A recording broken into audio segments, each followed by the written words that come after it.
या हो गया। जी नमस्ते नमस्ते जी। सभी को। शुभ प्रातः, यहाँ प्रातः हुई है तो इसलिए हम शुभ प्रातः कह रहे हैं। तो पिछले सप्ताहों में हमने देखा कि कैसे श्री राम के वनवास के लिए कैकेयी दबाव डालती हैं महाराज दशरथ पर, और महाराज दशरथ इस आकस्मिक जो बदलाव है कैकेयी में और जो यह घटना है, इससे बहुत आहत हैं, दुखी हैं, विचलित हैं, हिल गए हैं। बहुत मनाने की कोशिश करते हैं, रोते हैं, दुखी हैं, मनुहार करते हैं, सभी प्रकार का गुस्से से, प्रेम से, सभी प्रकार से यत्न करते रहे, लेकिन कैकेयी को नहीं मानना था। कैकेयी नहीं मानी।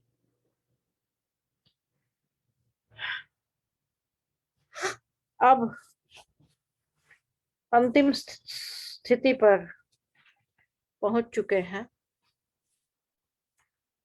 और आगे की घटना क्या होती है आप जानते हैं। घटना के रूप में आप भी जानते हैं, हम भी जानते हैं, किंतु शब्दशः महर्षि वाल्मीकि ने इसका क्या विवरण दिया है उसे हम पढ़ेंगे साथ। मूल पाठ है, फिर हिंदी में उसकी व्याख्या और फिर उसका संक्षिप्तीकरण इंग्लिश में। न कथंचित् रामाद् भरतो राज्यमावसेत्, रामादपि हितं मन्ये धर्मतो बलवत्तरम्। राम के समक्ष भरत कभी भी राज्य ग्रहण नहीं करेगा, क्योंकि मैं भरत को श्री राम से भी अधिक धर्मात्मा मानता हूं। यह शब्द दशरथ ने कैकेयी के समक्ष कहे थे, और पिछले सप्ताह हमने इनकी चर्चा भी की थी कि भरत के साथ बार बार धर्मात्मा शब्द का प्रयोग होता है। और इस श्लोक को जब हमने पढ़ा था तो कहा भी था कि एक पिता के रूप में राम को हम यद्यपि धर्म का मूर्तिमान रूप कहते हैं, किंतु एक पिता के रूप में दशरथ भरत को श्री राम से अधिक धर्मात्मा कह रहे हैं, बता रहे हैं। और फिर वे आगे कहते हैं, किम माम वक्ष्यन्ति राजानो नाना दिग्भ्यः समागतः, बालो बताय मैक्ष्वाक्षिरं राज्यम अकारयत। इसका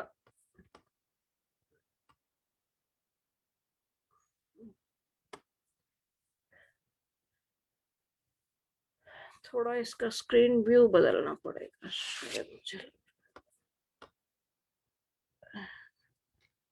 राजीव जी। हाँ या जी, क्योंकि देखिए कई बार ऐसा होता है कि ऐसी स्थितियां बन जाती हैं जब परस्पर गृहस्थों में या परिवारों में मनमुटाव हो रहा होता है, हो जाता है कभी कभी। किंतु कई बार लोग इस कारण से उन घटनाओं को दबा जाते हैं कि अरे लोग क्या कहेंगे, लोक लाज के भय में, लोक लाज के वश लगता है कि अपवाद होगा, बाहर नाम खराब होगा और लोग अच्छा नहीं समझेंगे इसे। तो कई बार ऐसी स्थितियां टल भी जाती थी, जैसे कि गृहस्थ जब साथ परिवार साथ रहते थे और पति पत्नी में मान लीजिए मनमुटाव है भी, तो वे प्रत्यक्ष रूप में उसे, क्योंकि सारा परिवार भी साथ है, तो एक दूसरे के साथ वह अपना जो क्रोध है या जो भी रोष है उसे उस रूप में व्यक्त नहीं करते। किंतु जैसे जैसे अब परिवार गृहस्थ अकेले होते चले जा रहे हैं, सिंगल फैमिली का कॉन्सेप्ट जैसे हम कहते हैं, तो किसी प्रकार का दबाव नहीं है कि घर में माँ है, पिता है, भाई है, बहन है या कोई अन्य है, कि उन्हें कैसा लगेगा यदि हम इन शब्दों में या ऐसे व्यवहार कर देंगे। तो एक प्रकार की निरंकुशता सी आ जाती है व्यवहार में, क्योंकि कोई दबाव नहीं है। और जब निरंकुशता आ जाती है और कोई दबाव नहीं होता, तो आप जो भी मन में आया भड़ास निकाली, कुछ कह दिया, और उसके कारण क्या होता है कि स्थितियां और बिगड़ जाती हैं। क्योंकि कठोर वचन कह दिए, चुभ गए किसी को, और यदि उस घड़ी को टाल दिया जाए जब आप ऐसे क्रोध में हैं या किसी ऐसी स्थिति में हैं, तो वे वचन, वे वाणी के बाण इत्यादि जो है एक दूसरे के पर नहीं हम निकाल पाते, और एक वातावरण जो है, स्थिति जो है बिगड़ने से बच जाती है, क्योंकि टल गई वह घड़ी। तो एक वस्तुतः है कि हमें एक प्रकार का जो सोशल सामाजिक दबाव है, चाहे उसे लोक लाज कहें या सामाजिक दबाव कहें या पारिवारिक वो जो होता है एक प्रकार का कि थोड़ा प्रभाव है कि सब साथ साथ बसे हुए हैं, कैसा भी कहें, तो चीजों को बिगड़ने से बचा लिया जा सकता था। और यही बात अभी इस श्लोक में दशरथ भी कह रहे हैं, क्योंकि अब परिवार से बाहर बात जा रही है, घर की बात है। अब इस समय सभी अतिथि देश विदेश से आए हुए हैं, और दशरथ कैकेयी को कम से कम मनाने के लिए एक यही बात बोलते हैं कि शायद कैकेयी इसी से बदल जाए, थोड़ा डर जाए, संकोच करे, ऐसा एकदम जिसे कहते हैं एक्सट्रीम तक जाने में, कि देखो बाहर से इतने लोग आए हुए हैं, है ना, और इतने बड़े बड़े वरिष्ठ लोग हैं, और ऐसी घटना घटेगी, एकदम ऐसा होगा, तो वे क्या कहेंगे, क्या सोचेंगे कि दशरथ तो बड़ा मूढ़ राजा है, कैसे इसने राज्य किया, इसमें विवेक नहीं है, या इस प्रकार अविवेकी और अविवेकपूर्ण निर्णय करता है। तो महाराज दशरथ कैकेयी के मन को बदलने के लिए, ताकि वह इस प्रकार अतिवाद न करे और यह घड़ी टल जाए, चाहे लोक लाज के भय से, इस प्रकार की प्रार्थना करते हैं। फिर आगे कहते हैं, किम माम वक्ष्यति कौसल्या राघवे वनमास्थिते, किम चैनाम प्रतिवक्ष्यामि कृत्वा विप्रियमीदृशम्। फिर कहते, अब कौशल्या का भी आ रहा है एक प्रकार का, चाहे यह संताप भी हो सकता है कि अब वे इस सच्चाई को देख रहे हैं। एक तो है कि सामाजिक पारिवारिक जो थोड़ा दबाव देने वाली स्थिति, दूसरा कारण यह भी है कि वे स्वयं ही अब भयभीत हो रहे हैं, इस भविष्य को लेकर भविष्य का भय दिखा रहे हैं कि देखो बाहर से आए हुए लोग क्या कहेंगे।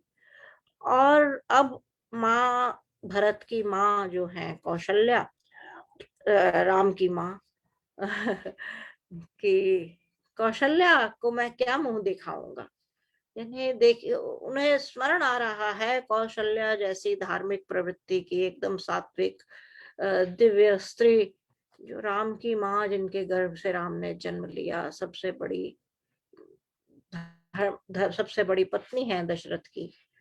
और किसी माँ के पुत्र के साथ ऐसा अन्याय होता है, और राजा के रूप में दशरथ का कर्तव्य है कि उनके राज्य में किसी माँ के साथ ऐसा अन्याय न हो, लेकिन यहाँ तो उस अन्याय के कारक ही दशरथ बन रहे हैं। तो उन्हें यह भी चिंता और थोड़ी भय और जिसे कहना चाहिए उदासी घेर रही है कि ओहो, उन्हें लग रहा है कि जैसे अब यह घटना घट जाएगी, अब उन्हें, और घटना घट गई तो अब क्या होगा फिर। तो वे विकल हैं और उन्हें लग रहा है कि चारों ओर से घिर गया हूं, और अब उन्हें इस घटना की प्रतिक्रिया में क्या क्या झेलना पड़ेगा, यह सब स्मरण और चिंता उठ खड़ी हो रही है। आचार्य जी, Last week we had seen the interaction between the Emperor Dashrath and his third queen Kaikeyi, who had asked for the two boons, that Bharat should be made the next king and Ram should be sent into exile in a forest for 14 years.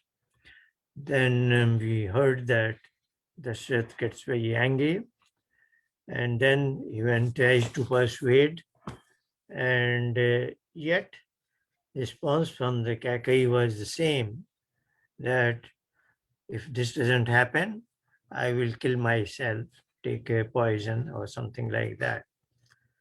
Now we are, and then we heard that he almost fell down, the Emperor Dashrath, and was unconscious for a while.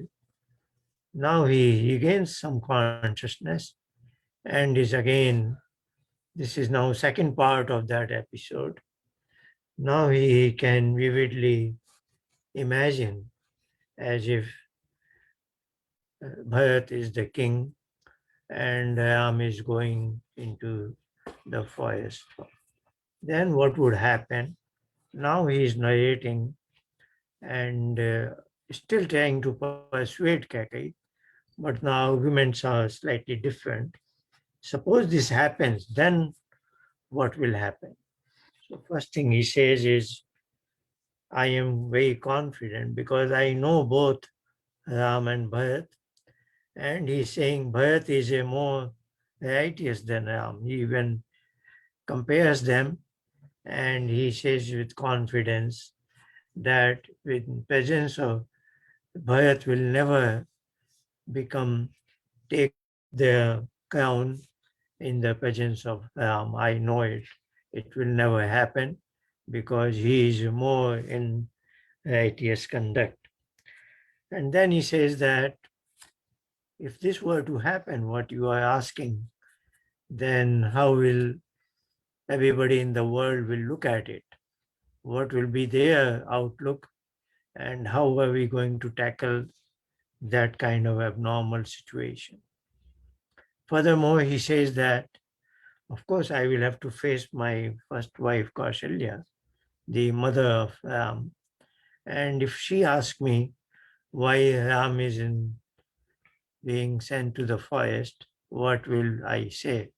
I have no words because this is a gross injustice to Ram, to his mother, and so on.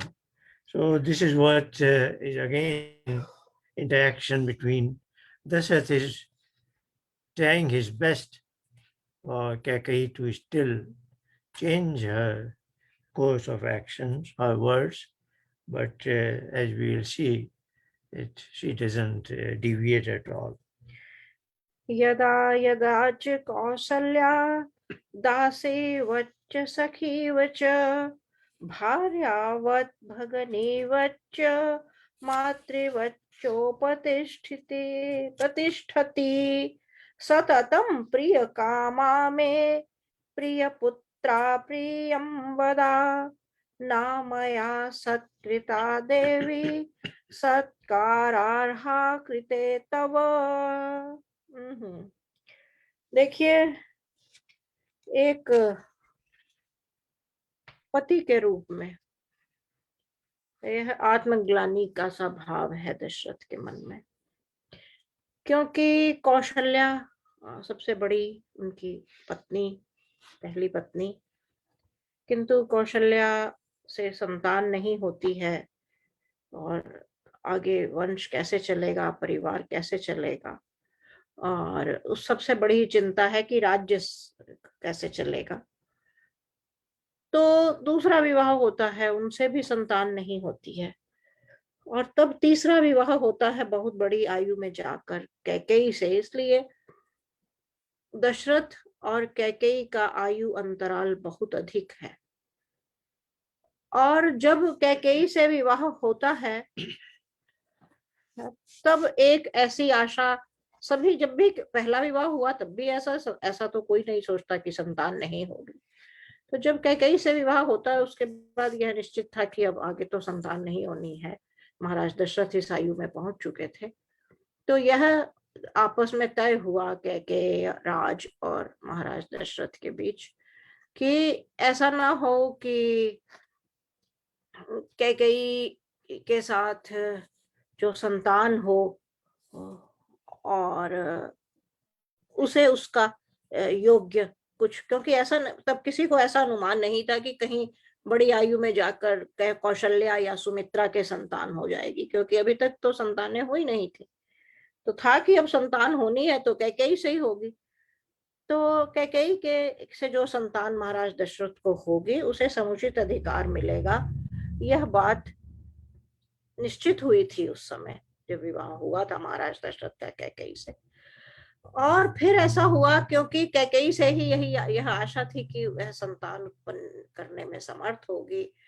और तो इस कारण से भी, और दूसरा कारण यह भी है कि वह बच्ची है, वह सुंदर बहुत है, उसके सौंदर्य का वर्णन आता है, वह युद्ध कला में तो कैकेयी सदा ही, और गुणों में भी कैकेयी, ऐसा नहीं था कि कैकेयी में कोई दुर्गुण था या कोई कमी थी या ऐसा कुछ नहीं था।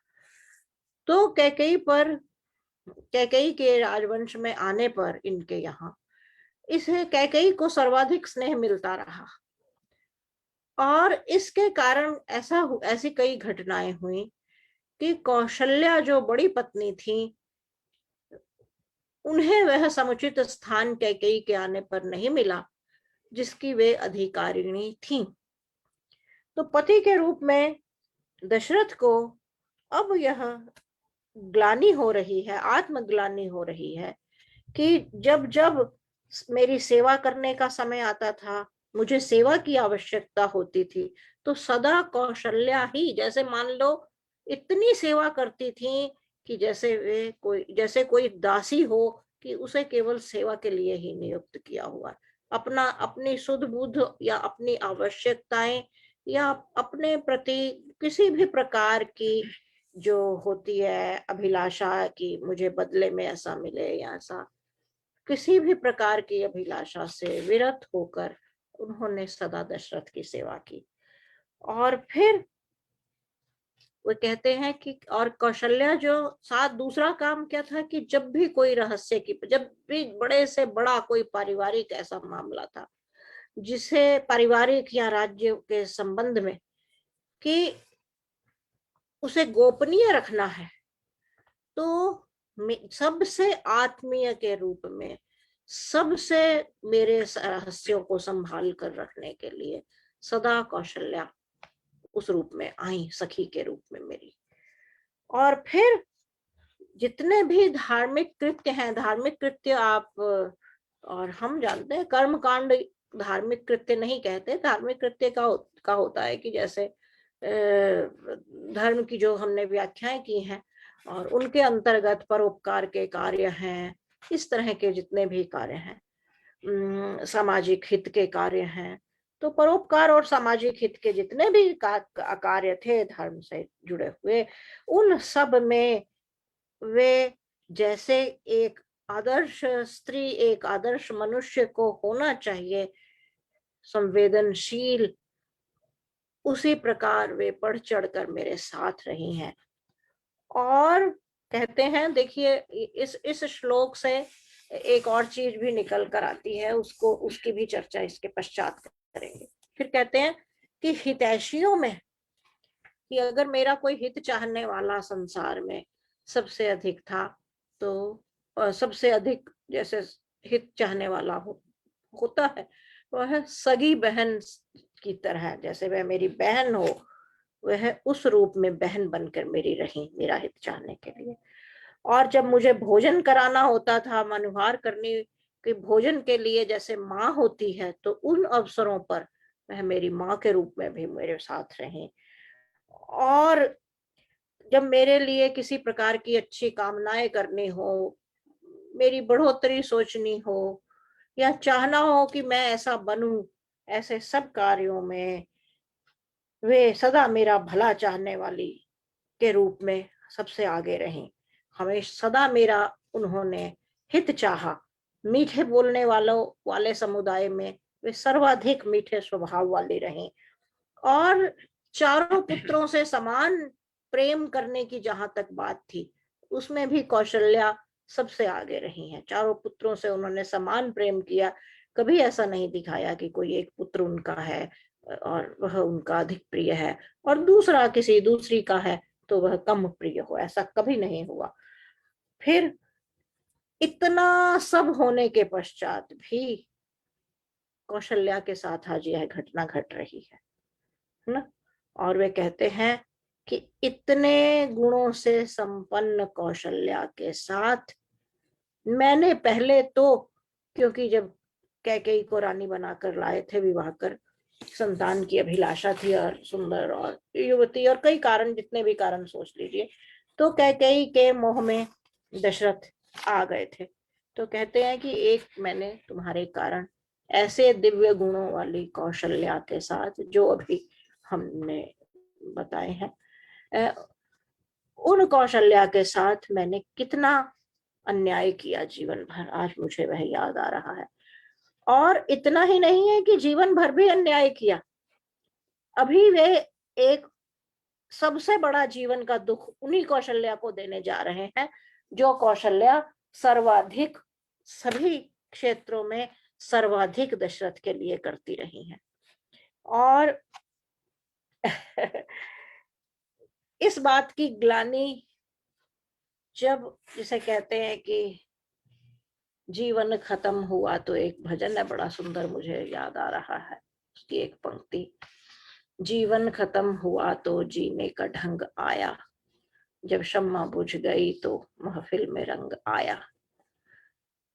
तो वही बात है कि अब सारा जीवन बीत गया है, अब यह झटका जिस पर उन्होंने अपना सब कुछ निछावर कर रखा था और कभी आशा नहीं थी अपने ऐसे व्यक्ति से, आप इतना झटका खाते हैं कि तब आपको याद आता है कि ओहो, इस व्यक्ति के कारण तो मैंने दूसरों के साथ न्याय नहीं किया। तो पहले मूलतः है इस श्लोक का यह अर्थ है। लेकिन इसके साथ इस श्लोक से हमें एक दूसरी बात भी पता लगती है। महर्षि वाल्मीकि बता रहे हैं कि देखिए, जो बहन है या माता है ना, कि सबसे अधिक मनुहार कर खिलाने की चिंता माता को होती है। सबसे अधिक सर्वाधिक आपका कोई हित चिंतक है तो वह आपकी बहन होती है। और इस प्रकार अन्य चीजें भी हैं सेवा के लिए, इस तरह से। और पति पत्नी में, दाम्पत्य में, पत्नी के कार्यों में जिस प्रकार पति को सहयोगी बनना है, साथ देना है, उसी प्रकार पति के सभी धार्मिक कृत्यों में पत्नी को उतनी संवेदना के साथ साथ देना है। और बड़ी थोड़ी सी रोचक बात भी है, यदि हम सोचें कि हमारे यहाँ देखिए, पत्नी को धर्म पत्नी कहा जाता है ना। जबकि बोलचाल हिंदी में कोई कहे कि मेरी धर्म बहन है या मेरे धर्म पिता है, इसका अर्थ होता है कि सगे नहीं है। एक स्वामी सत्य प्रकाश जी हुए हैं, उन्होंने चारों वेदों का अंग्रेजी में ट्रांसलेशन किया। वो इलाहाबाद यूनिवर्सिटी में हेड ऑफ केमिस्ट्री डिपार्टमेंट रहे, बहुत बड़े वैज्ञानिक थे। पारिभाषिक शब्दावली आयोग के, जो पारिभाषिक शब्दावली आयोग से जो शब्दावलियां आई उसके अध्यक्ष रहे हुए। और उन्होंने सैकड़ों पुस्तकें, 50 पुस्तकें लिखी हैं, उपनिषदों का भी अनुवाद किया और ऐसे ऐसे। तो बड़ी रोचक बात कहा करते थे, आज मुझे उनकी वह बात याद आ रही है कि धर्म पिता का अर्थ होता है कि जो अपना पिता नहीं है लेकिन मान लिया गया है। धर्म बहन का अर्थ होता है जो मूलतः अपनी बहन नहीं है किंतु उसे हम बहन के रूप में मान लेते हैं।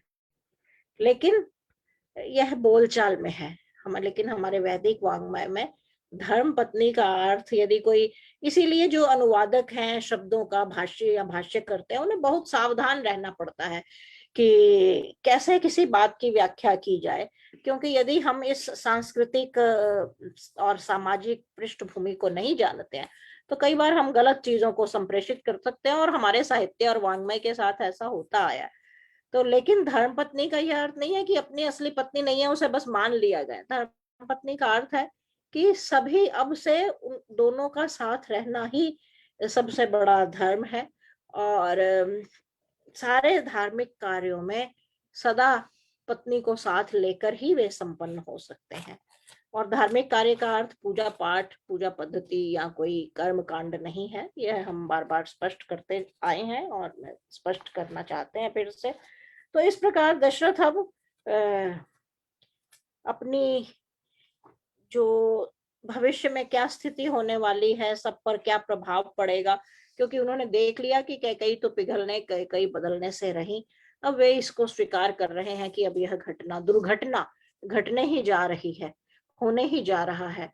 और अब वे इसलिए चिंतित हो रहे हैं कि अपने ऊपर तो जो उनके बीत रही है, राम के जाने पर जो कष्ट दुख हो ही रहा है, उसकी तो दुहाई दे चुके। अब उन्हें चिंता है कि इसका प्रभाव बाकियों पर क्या पड़ेगा, शेष इस दुख से कैसे उबरेंगे, इस घटना को समाज और परिवार कैसे ग्रहण करेगा। अभी तक तो यह दो व्यक्तियों के बीच की बात है, लेकिन जब यह घटना घट जाएगी तो यह दो व्यक्तियों के बीच की बात नहीं रहेगी, यह पारिवारिक, सामाजिक, राष्ट्रीय और वैसा मुद्दा बनेगा। तो उन पर अब क्या प्रभाव होगा, अब इस बात से भी वे विचलित हो रहे हैं। आगे कहते हैं, इदानीं तत्पति मां यन्मया सुकृतं त्वयि अपथ्य व्यंजनोपेतं भुक्तमन्नमिवातुरम्।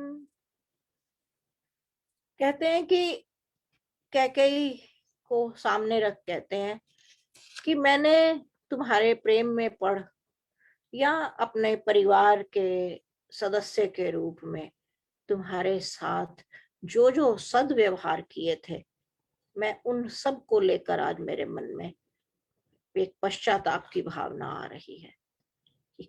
यानी जैसे होता है कि आप किसी को बहुत भला और अपना समझकर सारा जीवन उसके साथ व्यतीत ही नहीं करते हैं, उसे अधिक महत्व देते हैं, उसे अन्यों से अधिक मान्यता देते हैं, और वही व्यक्ति आपको धोखा दे जाता है।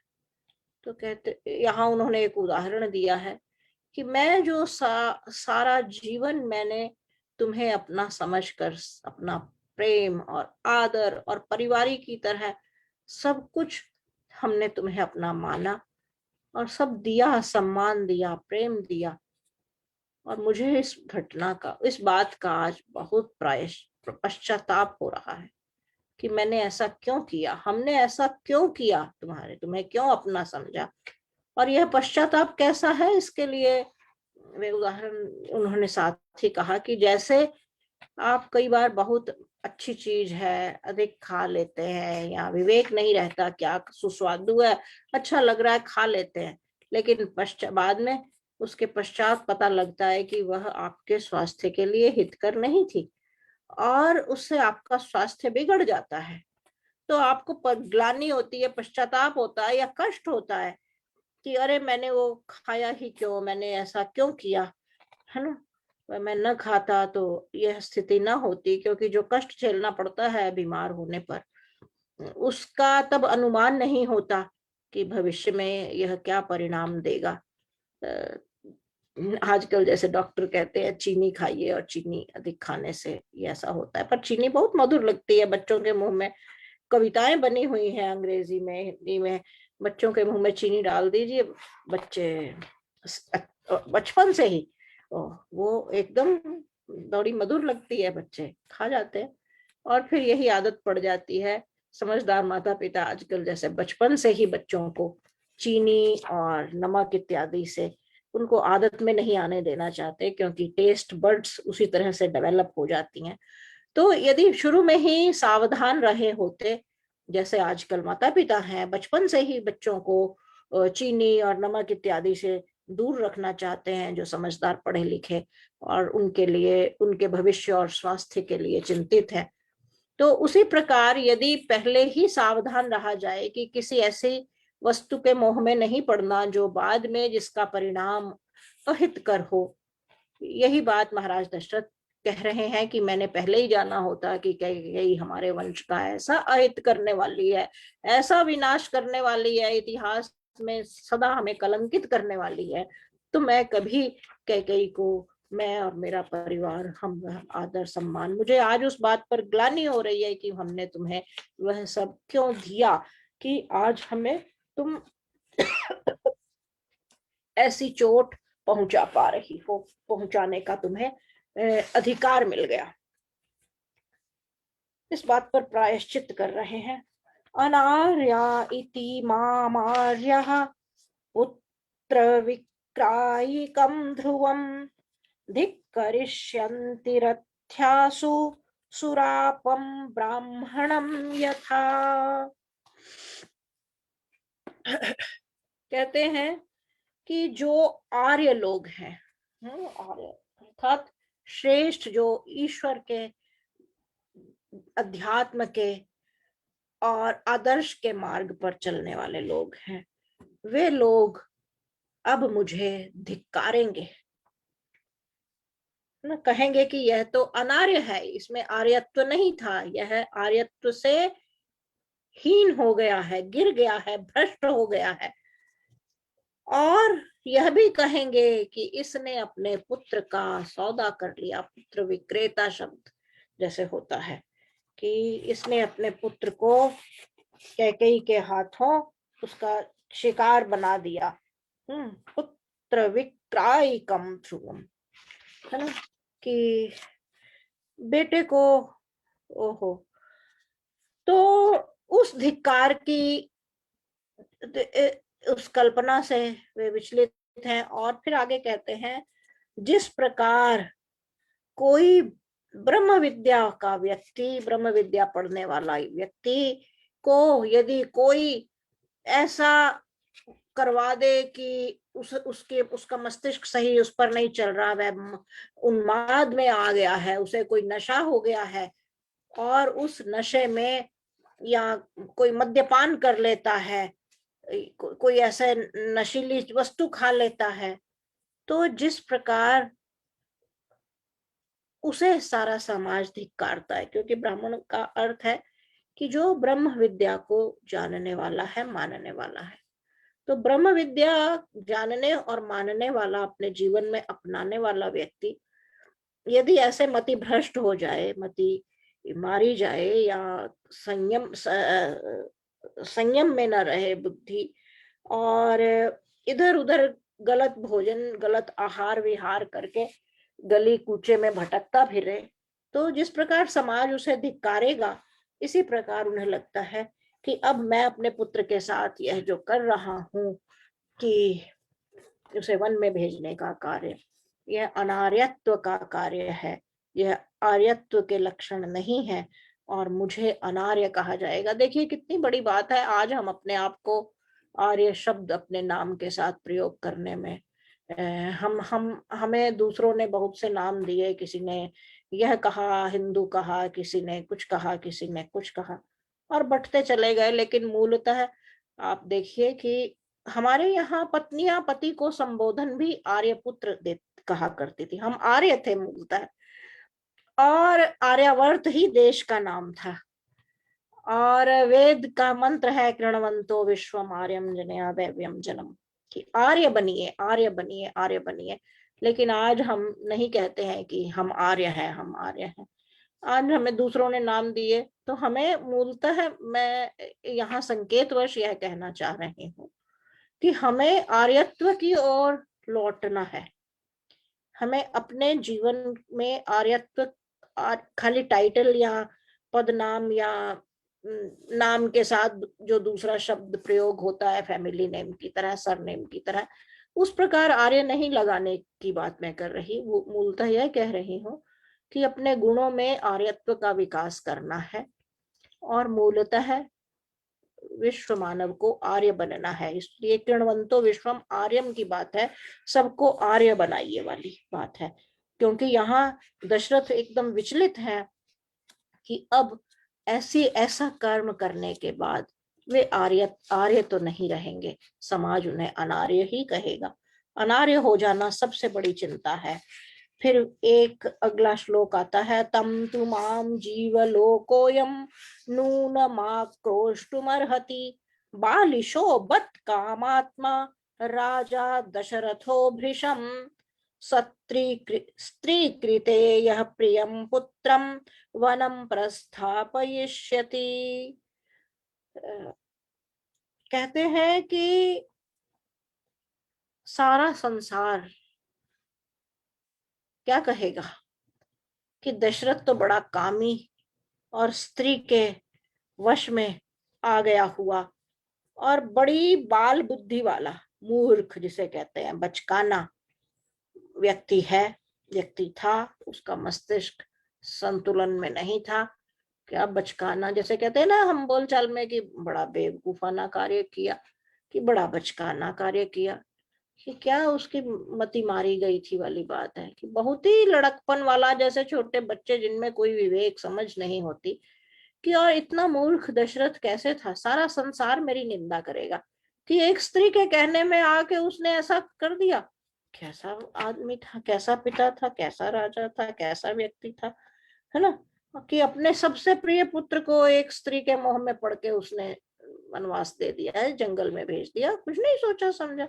इतना कायर था, इतना कमजोर था, सब धिक्कारेंगे मुझे, निंदा करेंगे। तो दशरथ ये चिंताएं कर रहे हैं। आचार्य जी आप आगे पढ़ें तो फिर हम आज इस प्रकरण को समाप्त कर लेंगे। Yeah, we were seeing that Dashrath is now trying to look at the possibility that Ram is proceeding to the forest, and then the consequence. What will the senior most queen Kaushalya, how will he justify this injustice? What will happen when he faces the senior queen Kaushalya?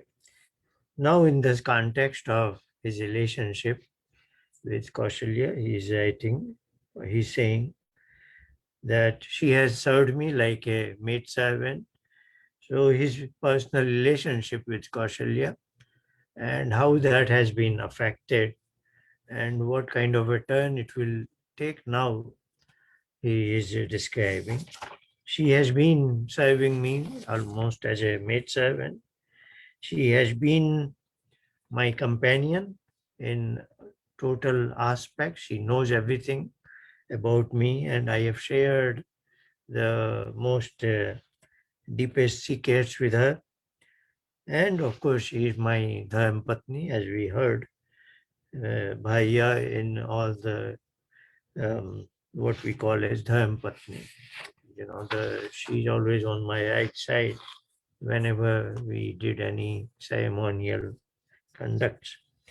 She has always been my well-wisher as a sister, and she has been like mother feeding her child with love and affection. So he's describing his intimate relationship with first Queen Kaushalya, that she has been perfect woman, perfect wife in all the dimensions when it comes to serve me, when it comes to my progress. And then she has always been good for all the four children, showering the same motherly love and affection to all and speaking sweet to them. And now he shares in something that must have been pinching him. To such a decent, wonderful wife, I could never reciprocate the true, genuine feeling that she deserved from me, from the husband, because I was always clouded. There was another pressure on me that if I reciprocate true feelings to her, lest that affect my relationship with you, Kaikeyi. So he's saying, due to you, I never could reciprocate the genuine feelings to Kaushalya. And I have already done that injustice to her in so many years. And today, when I make Ram go to forest, that will be a climax to unacceptable, unbearable. Does not make sense. Now he ends with this, that today I feel as if one who has eaten a delicious dish but is vomiting that thing. So he is describing his years with Kaikeyi as they might have been very sweet, but they are so harmful that they don't provide nutrition as it is omitted by the person who has consumed that. Then he further goes on that the, as we know, the title Arya, it comes from the Vedas, Arya Ishwar Putra. So qualitatively, a person who is qualitatively like Ishwar, he is an Arya. That's what Vedas tell us, that every human being should rise above and become an Arya. So this has been a classical term, that every good human being is in that category. So now he says that once all this happens, all the Arya people will treat me as an Anarya, non-Arya, because I am not qualified enough to be that. And on the, it just has happened that I will be, I will be cast out by others, as if one learned person, Brahman, as we know, who is supposed to be dedicated to spiritual path, spiritual knowledge, takes to the consumption of alcohol, liquor, etc. So I will be finding myself in that category. And we will see again, Dasharat goes on describing, should this event happen, what all are bad consequences. वेदैश्च ब्रह्मचर्यैश्च गुरुभिश्चोपकर्षितः भोगकाले महत्कृत्यं पुनरेव प्रपतस्यते। अब राम के संबंध में वे कह रहे हैं कि अभी तक का राम का सारा जीवन वेदों के लिए, वेदों को पढ़ने, जानने, समझने, उनकी शिक्षाओं को हृदयंगम करने में बीत गया, ब्रह्मचर्य अवस्था उसकी। और ब्रह्मचर्य अवस्था के सारे जो व्रत होते हैं कि भूमि पर शयन और इतना कठोर जीवन जो होता है, वह सारा, जैसे कि आप आज भी देखते हैं जो बच्चे पढ़ रहे होते हैं, जब पढ़ने में दिन रात, न सोने की सुध, न खाने की सुध, इधर परीक्षाएं, आजकल तो परीक्षाओं का भी एक भूत है, तो परीक्षाएं नहीं होती थी लेकिन स्वाध्याय में इतना निरत होते थे। गुरुकुलों का जीवन, राम ने गुरुकुलों का जीवन जिया, गुरुकुलों में जीवन जिया है।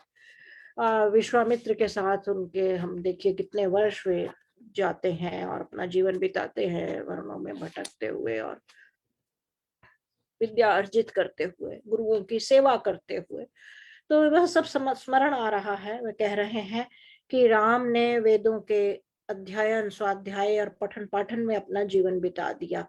उसके पश्चात वह गुरुओं की सेवा में लगे रहे, कठोर जीवन जिया उन्होंने स्वाध्याय और तप के कारण, ब्रह्मचर्य व्रत के कारण, और सारा उनका शरीर जो था अब तक वे इतना इतना क्षीण, इतना दुर्बल, कृशकाय हो चुका था।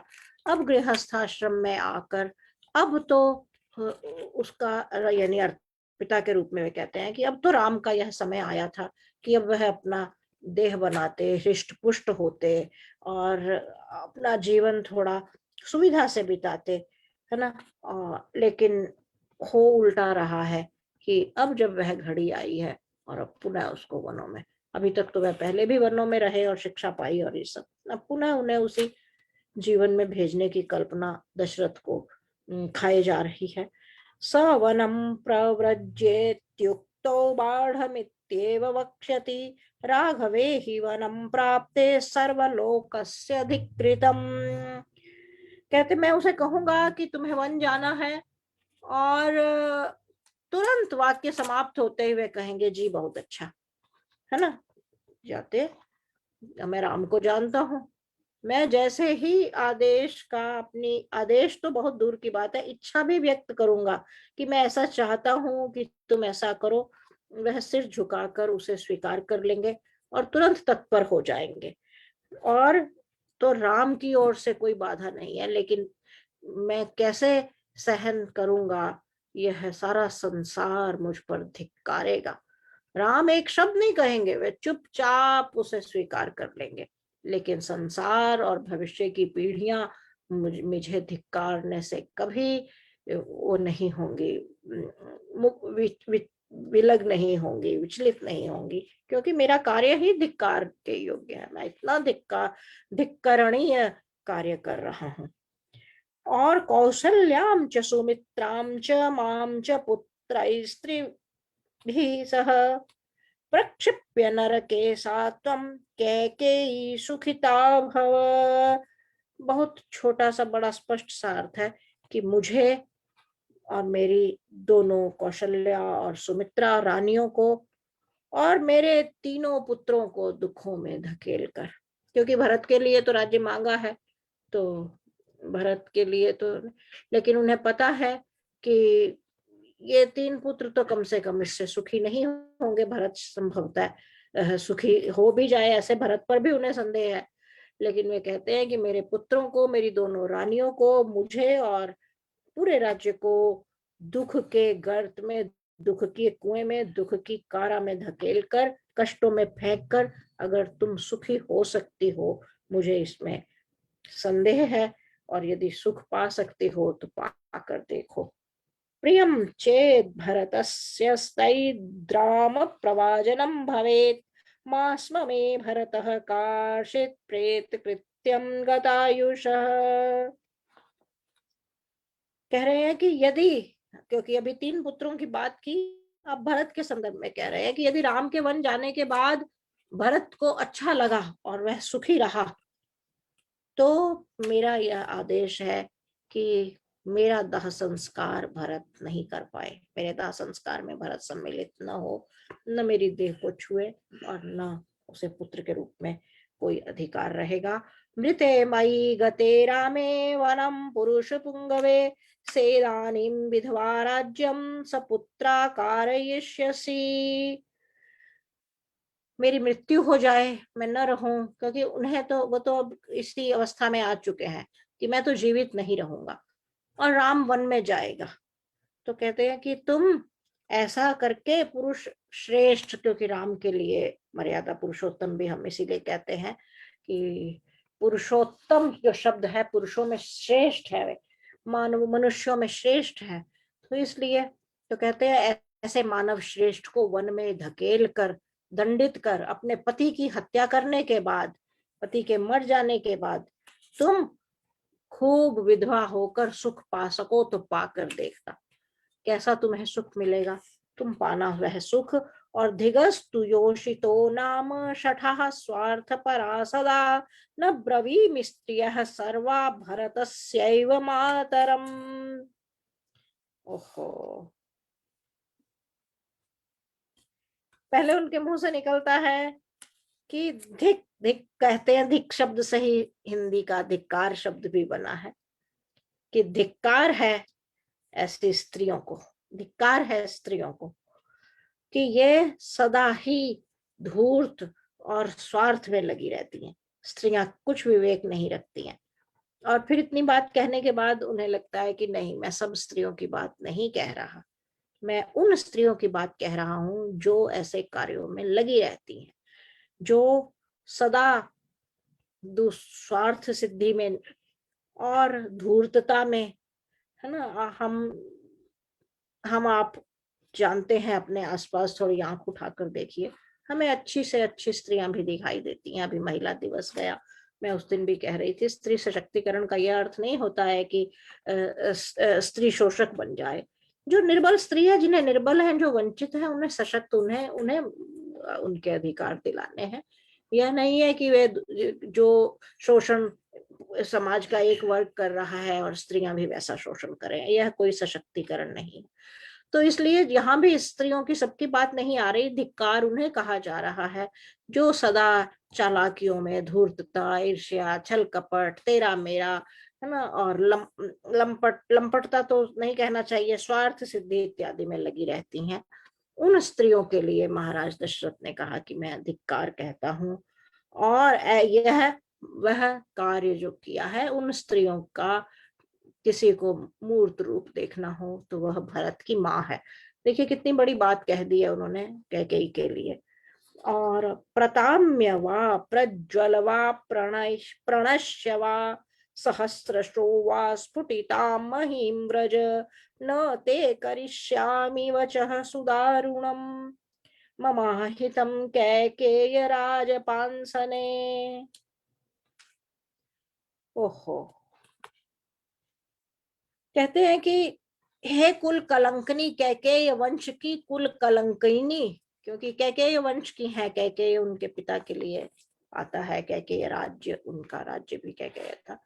तो कैकेय के वंश को कलंकित करने वाली स्त्री कैकेयी, वे कहते हैं कि चाहे तू, अब देखिए एक एक जैसे होता है कि पशु जब एकदम उस पर आक्रमण होता है, एक समय आता है वह पलट कर आक्रमण करता है, वाली बात है। वे कहते हैं चाहे तू उदास हो, चाहे तू क्रोधित हो, या चाहे तो तू जलकर मर जा, चाहे विष खा लो, या पत्थर से अपना सिर फोड़ लो, या गड्ढा खोद कर या गड्ढा खोद कर धरती में समा जाओ।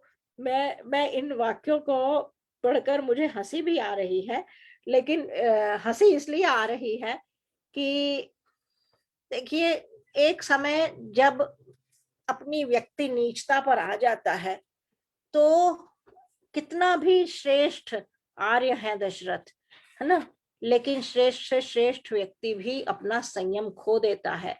और ऐसे शब्द, इतना धिक्कार, इतना इतना गाली गलौज कह लीजिए, उस पर आ चुका है गृहस्थ जीवन इस समय, कि वो कहते हैं, इतना सब कह के कहते हैं, यह चाहे कुछ भी, यह सब तेरे साथ हो जाए, लेकिन तू जो यह अनुचित मांग कर रही है, यह कठोर बात कह रही है, मैं इसे कभी नहीं मानने वाला। न जीवितम, हम 3 श्लोक और बचे हैं, समय हो चुका है, आचार्य जी आप कर लें। चलिए, न जीवितम मे अस्ति कुतः पुनः सुखम, विनात्मजेनात्मवतः कुतो रतिः, ममाहितं देवि न कर्तुमर्हसि, स्पृशामि पादावपि ते प्रसीद मे। कहते हैं मैं श्री राम के बिना जीवित नहीं रह सकता, और अभी मैं प्रेम की, स्नेह की, मीठी मीठी किसी बातें करने के की स्थिति में नहीं हूं। मैं वह सब बातें नहीं करूंगा। मैं सुख की, प्रेम की, अच्छी सकारात्मक बातें करने की मनस्थिति में नहीं हूँ। फिर अंत में कहते हैं कि मैं अभी, मेरे मुंह से, जैसे व्यक्ति कहता है कि मेरे मुंह से गलत बात भाषा ही निकल रही है तुम्हारे प्रति, और मैं कुछ अच्छा नहीं कह सकता, इसलिए अब भी समय है, अब भी मान जाओ, और मैं तुम्हारे चरणों में प्रणाम करता हूँ और अनुनय विनय करता हूँ कि तुम इस क्रोध, इस अनिष्ट को अपने मन से निकाल दो जो तुम करने जा रही हो। सभूमि पालो विलपन नाथवत, स्त्रिया गृहीतो हृदयति मात्रया, पपात दैव्याश्चरणों प्रसारिता, वृभाव संस्पृश्य यथा तुरस्तथा।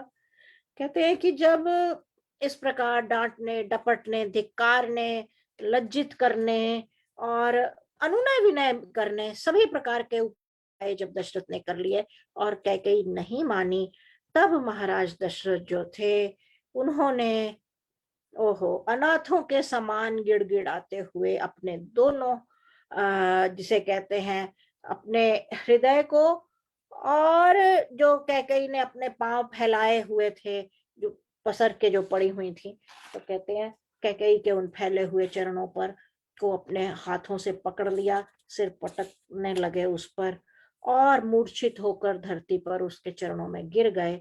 और जैसे कि कोई रोगी बिल्कुल मरणों एकदम मृत्यु के मुख में चला जा रहा हो, और उससे पहले जैसे वह कोमा में चला जाता है, नींद में चला जाता है, मूर्छा में चला जाता है, इस प्रकार वे महाराज दशरथ अचेत हो गए। आचार्य जी।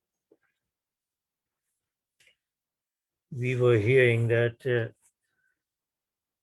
Dasharatha is describing, should such an eventuality happen that Ram is proceeding to the forest, then what will be the consequences to the whole world and to his mother and to himself?